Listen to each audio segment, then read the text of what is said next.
This is a recording for Complete Test 1. If you are having difficulty hearing the audio, make any necessary adjustments in the volume now. Read the directions in your textbook as you listen to the directions on this recording. Section 1.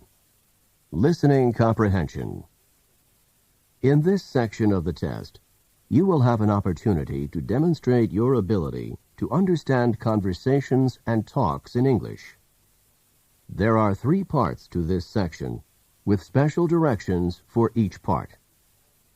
Answer all the questions on the basis of what is stated or implied by the speakers you hear. Do not take notes or write in your test book at any time. Do not turn the pages until you are told to do so. Part A. Directions.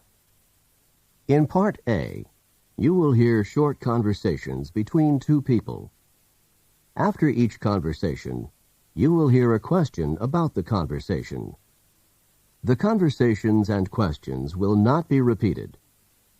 After you hear a question, read the 4 possible answers in your test book and choose the best answer.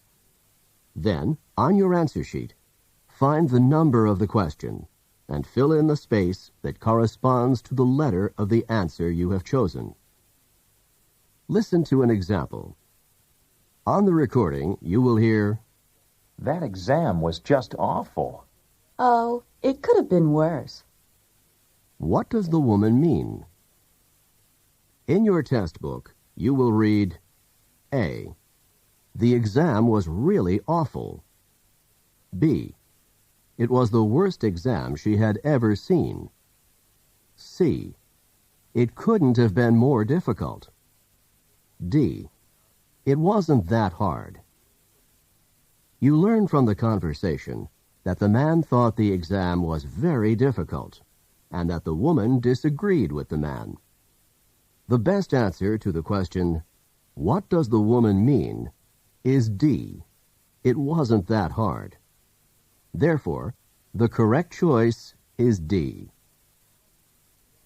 Now we will begin Part A with the first conversation. Number 1. Carla said that you were rather rude. It's unfair of her to say that about me. What does the man mean?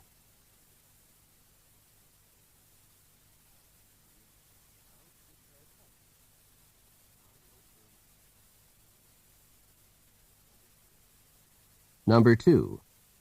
I don't think this painting is very good. It's better than the first one, isn't it?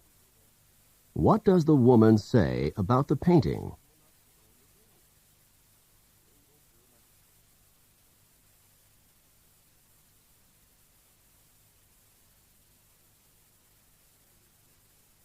Number 3.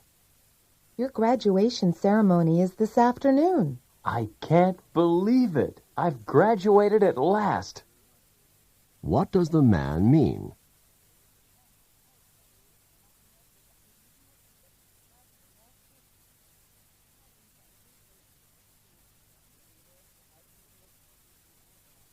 Number 4. I got this dress for only $5. $5? How did you get it so cheap? What does the man mean?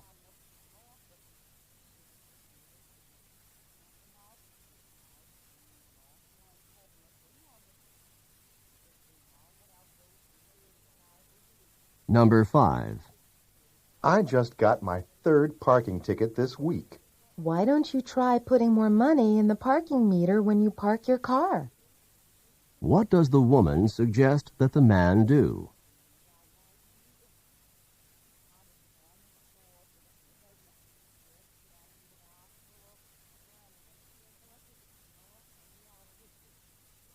Number 6. Were you able to get hold of the book that you wanted? I couldn't. At the bookstore, they told me that it wasn't available yet. What does the man mean?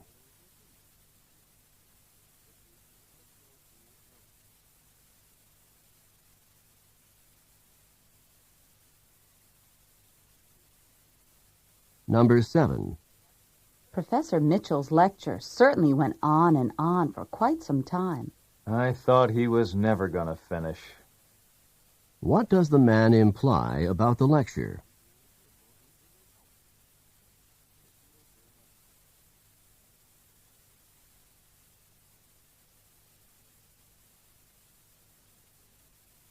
Number 8. You don't have the notes from yesterday's physics class? No, I don't. Do you think I could borrow yours? What does the woman mean?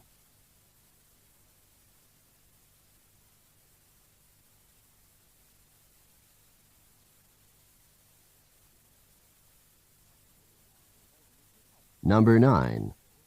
You said that you wanted to go shopping this afternoon. What do you want to get? I think I'd like to get my dad a new wallet for his birthday. What does the woman mean?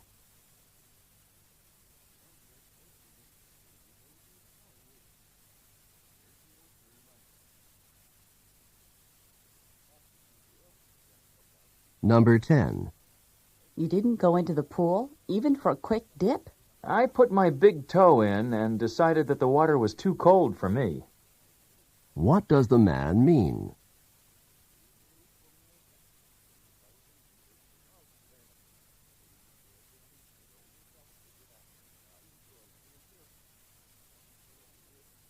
Number 11. Do you know where your sweater is? I think I left it at my sister's house, but I'm not sure. What does the woman mean?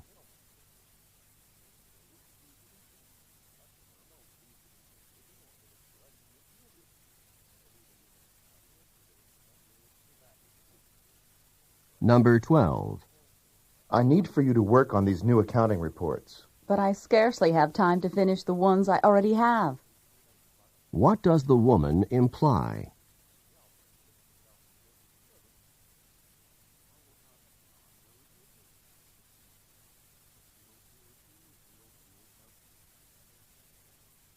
Number 13. How much longer do you think you're going to stay on that exercise machine? I give up. What does the man mean?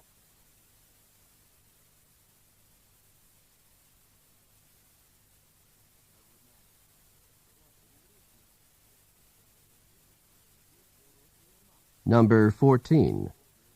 Look at those waves coming in. They're as huge as I've ever seen them. You can say that again. What does the man mean?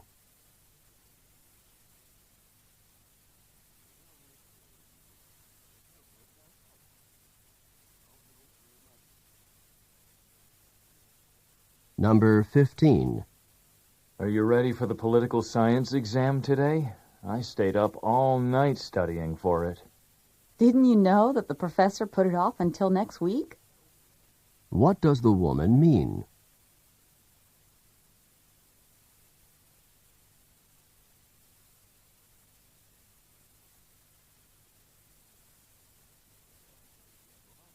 Go on to the next page.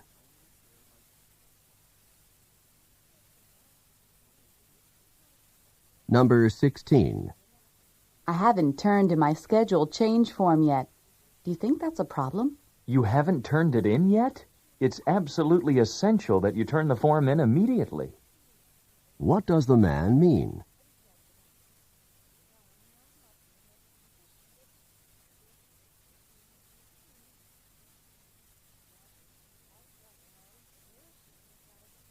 Number 17. I'd like to try on some rings, please. Do you prefer rings in gold or silver? Where does this conversation probably take place?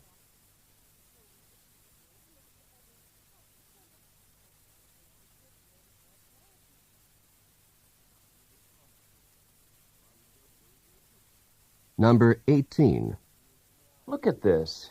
You made an awful lot of long-distance calls last month. I called my family even more than usual. That's why the bill's so much higher than usual. What are the man and woman probably discussing?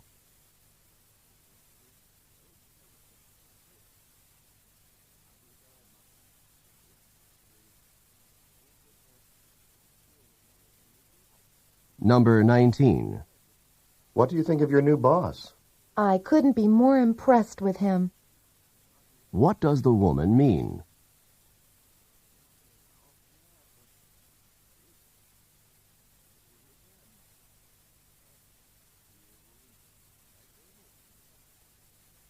Number 20. Mike, do you know when the recital starts? It starts at 3 o'clock, doesn't it? What does Mike mean?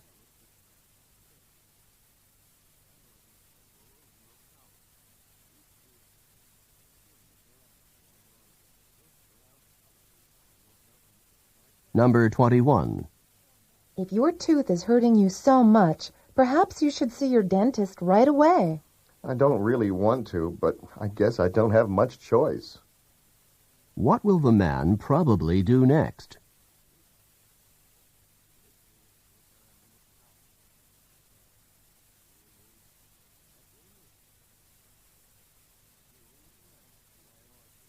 Number 22. I need to buy some stamps. Then you'd better get to the post office quickly because it closes at 5 o'clock. What can be inferred from the conversation?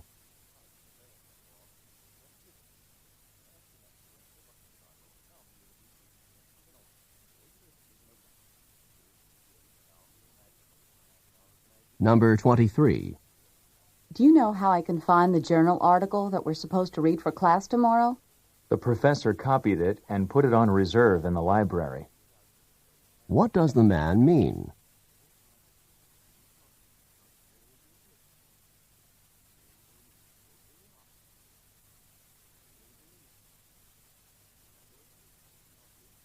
Number 24. I really think you should try to be a little more calm. If I were any calmer, I'd be asleep. What does the man mean?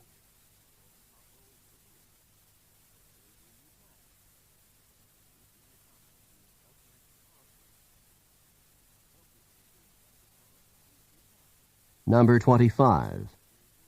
I don't think that news report can possibly be true. Neither do I. What does the woman mean?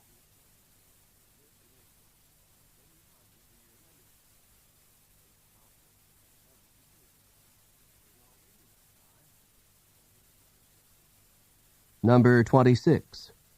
Has management decided on a new policy for pay raises? It's still up in the air. I think it will be discussed again at the meeting next Friday. What does the man mean?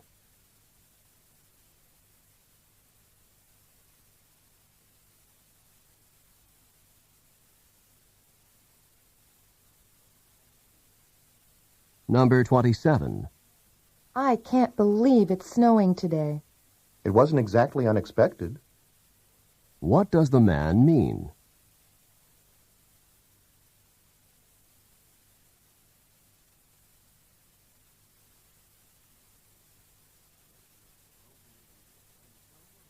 Number 28.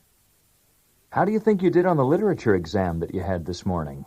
I really wish I could take it over again. What does the woman imply?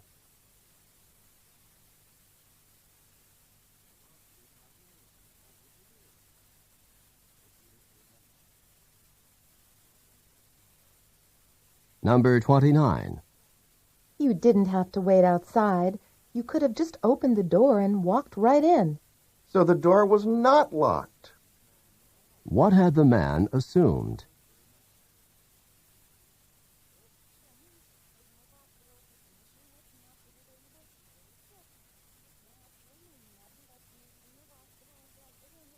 Number 30. My guess is that you're leaving the office now and heading straight home. You've hit the nail on the head. What does the woman say about the man?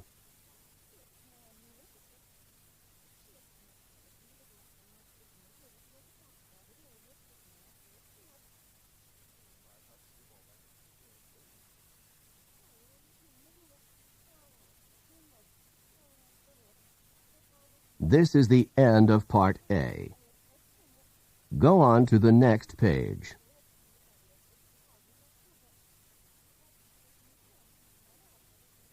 Now, read along with me as I read the directions for Part B. Remember, you should not read ahead or turn the pages while the directions for this part are being read. Part B. Directions. In this part of the test, you will hear longer conversations. After each conversation, you will hear several questions. The conversations and questions will not be repeated. After you hear a question, read the 4 possible answers in your test book and choose the best answer. Then, on your answer sheet, find the number of the question and fill in the space that corresponds to the letter of the answer you have chosen. Remember, you are not allowed to take notes or write in your test book. Now we will begin Part B with the first conversation. Questions 31 through 34. Listen as a man and woman discuss a haircut. Hi, Bob. Your hair looks nice. It's a bit shorter than usual, isn't it? A bit shorter? I don't think so. It's a lot shorter. When I look in the mirror, I don't even know who's looking back at me. So you got your hair cut, but you didn't get the haircut that you wanted. This is not even close to the haircut that I wanted. I asked to have my hair trimmed just a little bit, and the hairstylist really went to town. When I looked down at the floor, there were piles of hair, my hair, on the floor. I couldn't believe it. Well, what did you say to the hairstylist? What could I say? The hair was already cut off. I couldn't exactly say, please put it back on, although that's exactly what I did want to say. Well, at least your hair'll grow back soon. That's what everyone is saying to me. It'll grow back. It'll grow back. But it won't grow fast enough to make me happy. Maybe after you get used to it, you'll like it a bit more. Number 31. What seems to be true about Bob's haircut?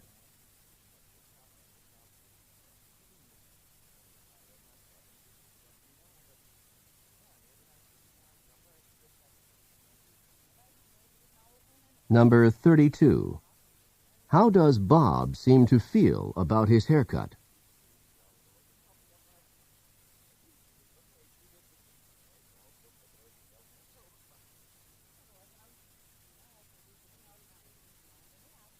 Number 33. What did Bob see on the floor?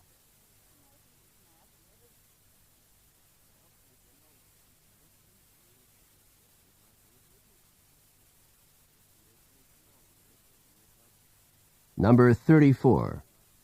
What do people keep saying to Bob?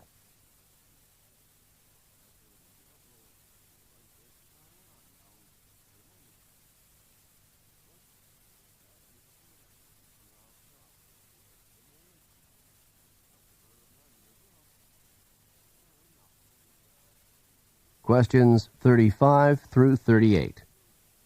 Listen to a conversation about a man's great-grandmother. I talked to my great-grandmother on the phone this morning. Your great-grandmother? You talk with her often? I try to call her at least once a week. She's a really wonderful woman, and she's over 85 years old. I enjoy talking to her because she's so understanding and because she gives me good advice. What advice did she have for you today? She told me to be careful because a big storm is coming. She said that a big storm is coming? Is she a weather forecaster? Not exactly. She says that she can feel it in her bones when a storm is coming. I know it sounds funny, but when she feels it in her bones that a storm is coming, she's usually right. That's not actually so funny. When people get older, the tissue around their joints can become stiff and swollen. Just before a storm, the air pressure often drops, and this drop in air pressure can cause additional pressure and pain in swollen joints. So when your great-grandmother tells you she thinks a storm is coming, she probably has some aching in her joints from the decreasing air pressure. Then I had better pay more attention to my great-grandmother's weather forecasts. Number 35.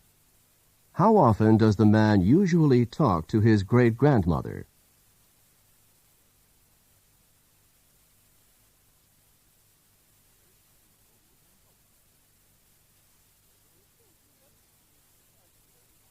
Number 36. What did the man's great-grandmother tell him on the phone this morning?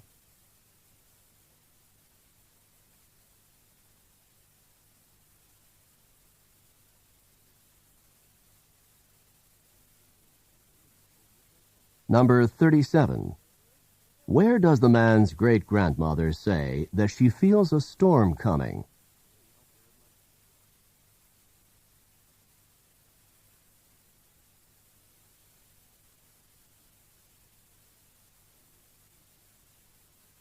Number 38. What will the man probably do in the future?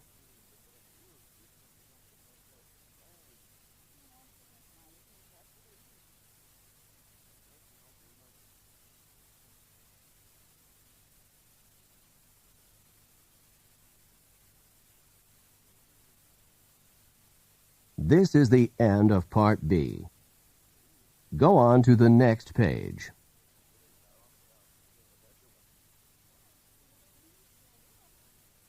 Now, read along with me as I read the directions for Part C. Remember, you should not read ahead or turn the pages while the directions for this part are being read. Part C. Directions. In this part of the test, you will hear several talks. After each talk, you will hear some questions. The talks and questions will not be repeated. After you hear a question, read the 4 possible answers in your test book and choose the best answer. Then, on your answer sheet, find the number of the question and fill in the space that corresponds to the letter of the answer you have chosen. Here is an example. On the recording, you will hear, "Listen to an instructor talk to his class about painting." Artist Grant Wood was a guiding force in the school of painting known as American Regionalist, a style reflecting the distinctive characteristics of art from rural areas of the United States. Wood began drawing animals on the family farm at the age of 3, and when he was 38, one of his paintings received a remarkable amount of public notice and acclaim. This painting, called American Gothic, is a starkly simple depiction of a serious couple staring directly out at the viewer. Now listen to a sample question. What style of painting is known as American Regionalist? In your test book, you will read A. Art from America's inner cities. B. Art from the central region of the U.S. C. Art from various urban areas in the U.S. D. Art from rural sections of America. The best answer to the question, what style of painting is known as American Regionalist, is D. Art from rural sections of America. Therefore, the correct choice is D. Now, listen to another sample question. What is the name of Wood's most successful painting? In your test book, you will read A. American Regionalist. B. The Family Farm in Iowa. C. American Gothic. D. A Serious Couple. The best answer to the question, what is the name of Wood's most successful painting, is C. American Gothic. Therefore, the correct choice is C. Remember, you are not allowed to take notes or write in your test book. Now we will begin Part C with the first talk. Questions 39 through 42. Listen to a talk by a tour guide in the Everglades National Park. Today we're going to be taking a tram tour through part of the Everglades National Park. Quite probably we'll be seeing a number of crocodiles sunning themselves by the side of the water, or poking their heads up through the water. Needless to say, we will not be getting off the tram at any time until we leave the area because of the danger posed by the crocodiles. By the way, you've probably heard of the expression, crying crocodile tears. It is common to say that someone is crying crocodile tears when he or she is pretending to be sad or full of regret. Crocodiles always appear to have tears in their eyes, but they are not crying because of sadness or even pretended sadness. Instead, a crocodile uses its tear ducts to get rid of extra salt from its body. A crocodile does not sweat the same way that humans do and must get rid of extra salt through tears. So if you see a crying crocodile, Do not think that it's feeling sad. It is basically sweating through its eyes. Look, over there on the right. There are 2 large crocodiles on the water's edge, right next to the fallen trees. You can get out your cameras and take pictures from here on the tram, but no, you cannot get off the tram to get any closer. Number 39. Where does this talk take place?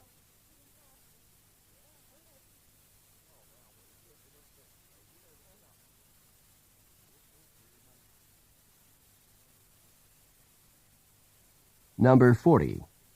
What does the expression crying crocodile tears mean when it is used to describe humans?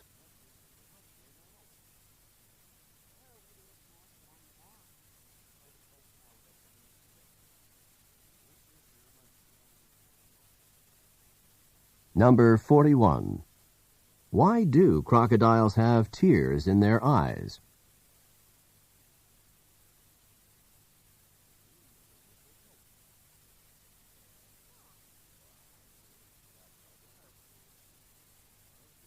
Number 42. What does the tour guide recommend?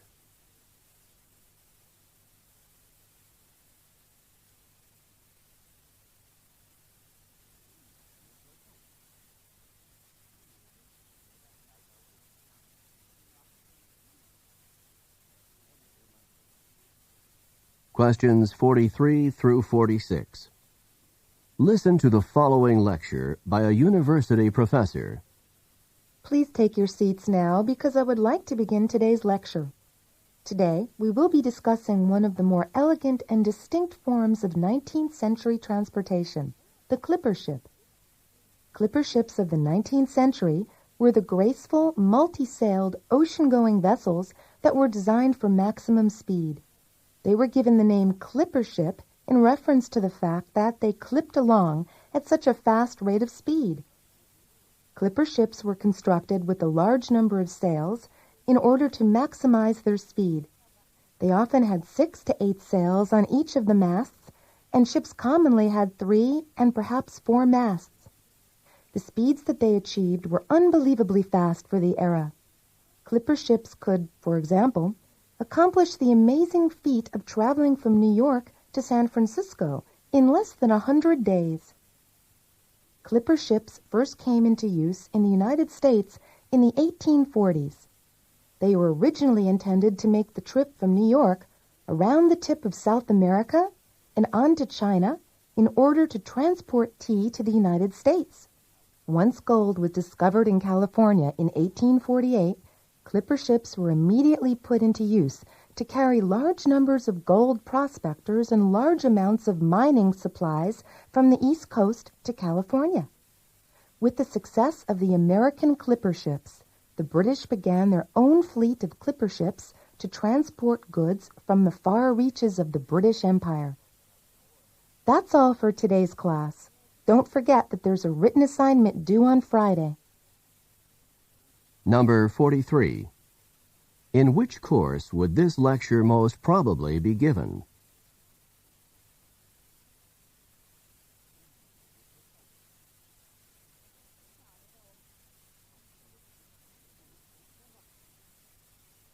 Number 44. What is the most likely meaning of the expression to clip along?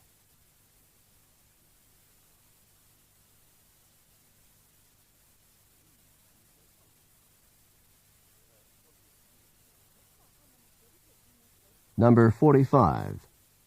What were clipper ships first used for in the United States?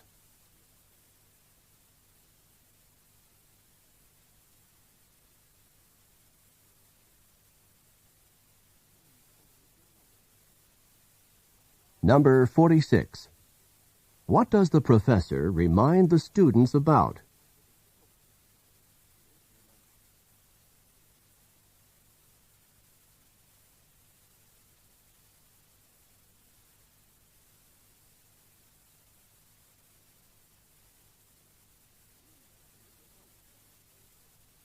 Questions 47 through 50. Listen to the following talk by a drama coach to a group of actors. I know that some of you are feeling more than a little nervous about tonight's performance, and I want you to understand that this is quite a natural feeling. You are going to be on stage in front of a lot of people tonight, and it's normal to be experiencing some nerves. I would like to help you to understand these feelings and not let them interfere with your performance. What you are experiencing is called stage fright. Stage fright is the fear that develops before you give a performance in front of an audience.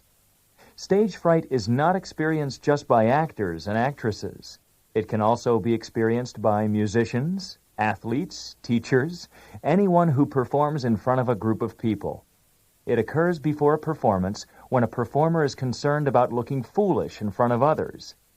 Just before tonight's performance, if you're feeling a bit tense, if your knees are shaking, if your stomach has butterflies in it, and if you are thinking about how bad your performance could be, then you have a major case of stage fright. To control stage fright, you can work to control both the physical reactions and the negative thoughts.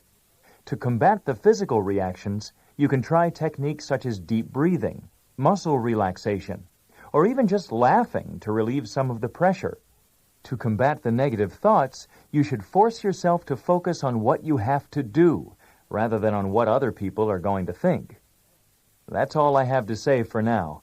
I'll see you back here at 6 o'clock, because the performance starts at 8 o'clock.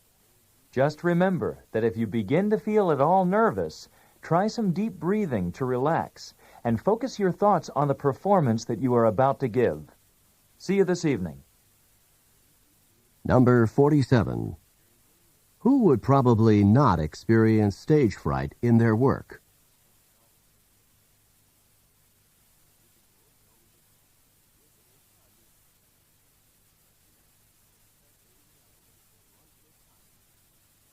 Number 48. What physical reaction might someone who is experiencing stage fright commonly have?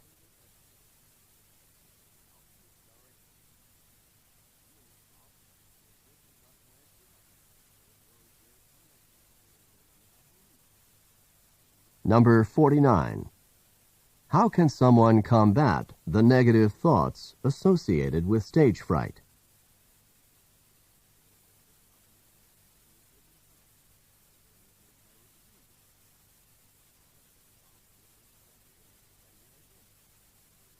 Number 50. When should the actors arrive at the theater